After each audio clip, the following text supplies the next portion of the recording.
They told you retirement was the safe part. Work, save, contribute, follow the rules, and one day you get paid back. But what if the biggest threat to retirement isn't a market crash, not a recession, not a scandal, not a black swan?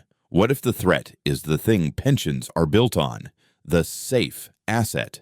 Because modern pensions don't run on vibes. They run on math. They run on cash flow. They run on one foundation that almost every institution treats like bedrock: long-duration bonds. And here's the paradox you're supposed to ignore. If bonds are the safest asset in the system, why do pension systems keep drifting toward crisis the moment inflation and interest rates wake up? Why do governments reform retirement again and again? Why does the retirement age creep up? Why do cost of living increases lag behind real life? Why do new retirees get worse terms than old retirees? It's not because everyone suddenly got greedy. It's not because the system forgot to plan. It's because pensions are a promise inside a debt-based world, and when the debt becomes too large, the promise becomes negotiable, quietly, legally, predictably. In this video, I'm going to show you the 6-stage pension collapse pattern, not a prediction of one date, not doom porn, a pattern, a sequence of incentives that repeats across countries and decades. Sometimes it ends with a dramatic reset. Sometimes it ends with a slow-motion default that people don't even call a default. But the structure is the same, and once you see the structure, you stop asking, "Will my pension be there?" You start asking the real question: how will they change it without calling it a default? This is educational content, not financial advice. I'm not telling you what to buy. I'm not selling you a product. I'm showing you how the machine works, because a system you understand can't trap you as easily. Let's start at the beginning. The first stage is the promise. Every pension begins the same way. A promise is made. You contribute for decades. Your employer contributes. The plan invests. And later, you receive a predictable income. To the worker, it feels like security. To the institution, it's a liability. To the politician, it's an easy win because a pension is the perfect political product. You can expand benefits today and push the true cost into the future. In the first stage, the world looks stable. Inflation feels controlled, interest rates feel normal, markets feel functional, so the promise expands. Better formulas, earlier eligibility, generous adjustments, new tiers, new guarantees. Actuarial models make it feel scientific. They turn the future into neat rows of numbers. But a pension is a long-term debt, and every long-term debt depends on assumptions. The pension only works if inflation doesn't destroy purchasing power and if the plan earns enough returns to cover what it promised. So the first stage builds confidence, the first stage builds dependence, and the first stage quietly hands the entire retirement system to one engine: yield. The second stage is the addiction to safe yield. Pensions don't just need returns, they need predictable cash flow. They pay retirees every month. They can't pause payments because markets are down. They can't say, "Come back next year." So pensions fall in love with the asset class that looks most like a pension: bonds. A bond is a contract, money now, payments later. It's scheduled, it's predictable, it matches liabilities. That's the language institutions use. And for a long time, bonds looked like magic, especially in the era of falling rates. Rates drift down, bond prices drift up. Funding ratios look better, statements look healthier. The promise feels safer, so the system leans harder into it. More long-duration bonds, more government paper, more risk-free assets. Here's where the trap is born. Bonds are not safe. Bonds are a bet on the future value of money. If inflation stays low, bonds feel safe. If inflation rises, bonds become a slow-motion weapon because pensions don't pay retirees with nominal numbers. They pay retirees with purchasing power. You don't eat a statement. You eat groceries. So in the second stage, the system becomes dependent on something it cannot control: low inflation and stable interest rates for decades. That dependency is invisible during calm periods, but it becomes lethal when debt grows large enough that honest interest rates become politically unbearable. That takes us to the third stage: yield suppression. This is the stage most people don't notice because it doesn't look like a crisis. It looks like stability. When a country's debt load becomes massive, interest rates stop being just a market price. Rates become a political variable because every rate increase is a tax on the state. It raises the cost of rolling debt. It raises the cost of new borrowing. It squeezes budgets. It threatens everything. So the system begins to prefer lower rates, not always through a single dramatic announcement, more often through a chain of temporary measures. Support markets provide liquidity, maintain stability, protect the system. The language sounds responsible, but the result is simple. Safe yield gets squeezed. Now pensions face a brutal reality. Most pension promises were priced using expected returns, and those expected returns are often higher than what safe bonds pay in a low-yield world. So the plan has three options: raise contributions, cut benefits, or reach for yield. And almost every system chooses the option that hurts the least today. They reach. They buy longer duration bonds to capture a little more yield. They buy riskier credit. They add complex strategies. They add private markets. They sometimes add leverage. And this is where the pension becomes fragile, because the more you reach, the more your plan depends on conditions staying calm. The third stage looks stable on the surface, but it's actually a slow tightening of the trap. It's like building a house out of glass in a world that's starting to shake. Now we enter the fourth stage, the duration shock. This is where bond math stops being boring and starts ruining lives. When inflation rises, interest rates eventually respond. And when rates rise, bond prices fall, but not equally. Long-duration bonds fall more. That's duration. A pension that leaned into long-duration safe bonds is sitting on a hidden cliff. And that cliff doesn't require default. It doesn't require a scandal. It doesn't require a single bankruptcy headline. It's just math. Rates up, prices down, longer duration down more. So the fourth stage hits pensions from both sides at once. First, retirees lose purchasing power. Even if the checks arrive, inflation turns them into pay cuts. Your pension can be paid in full and still feel smaller every year. Second, the pension balance sheet weakens. Those long bonds that were supposed to be safe fall in value. Funding ratios deteriorate. The gap between assets and promises widens. Now add the demographic reality in many countries. More retirees drawing, fewer workers paying in. That means cash outflows rise. And when outflows rise, the fund needs liquidity. It can't just hold forever, so the losses stop being paper losses. They become realized losses. And this is where people finally look up and ask, wait, I thought bonds were safe. Yes, safe for the issuer's ability to pay, not safe for the value of the promise in your life. The fourth stage is where the illusion breaks. The pension was never a vault. It was a contract built on assumptions. And once the assumptions shift, the contract becomes negotiable. But the system doesn't admit failure. It adapts. That's the fifth stage, the quiet default. People imagine a pension collapse like a Hollywood scene, a press conference, an apology, a dramatic announcement. Sorry, the money is gone. That's not how it typically plays out. Because pensions are not just financial, they are political, so the system defaults without using the word default. The fifth stage arrives as reforms, and reforms have a familiar shape everywhere. Cost of living adjustments get recalibrated. Benefits rise slower than real living costs. Eligibility ages creep upward. Early retirement becomes harder. New retirees get worse terms than older retirees. Indexation formulas change. Caps appear. Temporary measures become permanent. At the same time, contributions increase. Payroll deductions rise. Employer contributions rise. Taxpayer backstops expand. And the public is told it's responsible. But step back. Look at what's happening. A promise is being rewritten.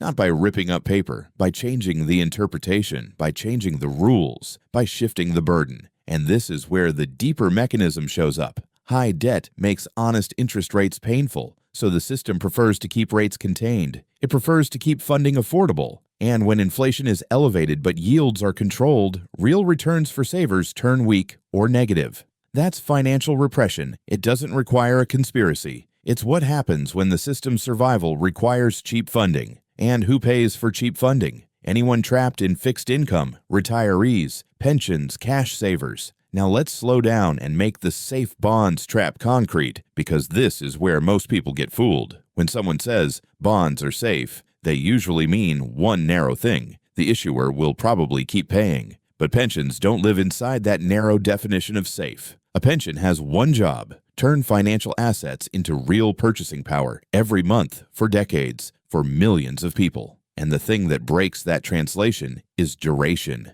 Duration is just sensitivity. It's how violently a bond's price reacts when interest rates move. Here's the simplest way to feel it. If new bonds start paying higher rates, your old bond becomes less attractive, so its price must fall until its return matches the new world. That's not corruption, that's math. And the longer the bond, the harder the fall. So when pension funds reach for yield by buying long-duration bonds, they're doing something that sounds conservative but is actually fragile. They're locking today's low-rate world into a contract that has to survive a different rate world. Now picture a clean example. A bond portfolio with roughly 10 years of duration can lose around 10% of its market value if rates rise by 1 percentage point. If rates rise 2 points, you can be staring at something closer to 20%. And if the shock is larger, the losses start to look like an equity crash inside what everyone calls the safe bucket. This is why Stage 4 is so brutal. The retirement system was built on the assumption that the safe bucket wouldn't behave like a trapdoor. Now you might say, fine,